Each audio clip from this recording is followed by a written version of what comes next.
Welcome to the Slop Farm. Enjoy the video. In this video, I will explain how to make jail stir fry.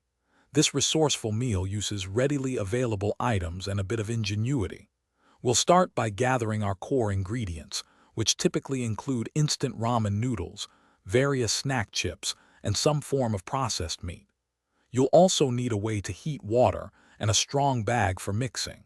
It's a surprisingly satisfying dish born from necessity. Next, let's prepare our ingredients for optimal texture and flavor. First, crush your instant ramen noodles thoroughly, aiming for small, bite-sized pieces. Do the same with your snack chips, ensuring they are finely crumbled.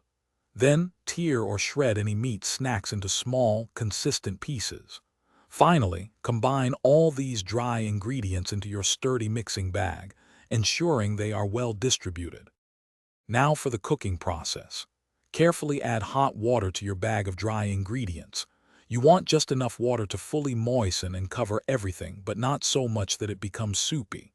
Seal the bag tightly, removing as much air as possible, and let it sit for about 5 to 10 minutes. This allows the noodles and chips to soften.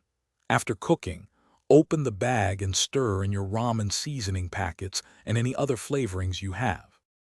Once everything is well mixed and the flavors have melded, your jailhouse stir fry is ready to enjoy. You can eat it directly from the bag, or if you have a clean surface, spread it out. For an extra kick, consider adding a dash of hot sauce or any other available seasonings. It's a testament to creativity under challenging circumstances. Also, remember to check the description for a link to Darn Tough socks and other great deals. They offer a lifetime warranty, making them a fantastic investment for your feet. Enjoy your unique culinary creation. Thanks for watching.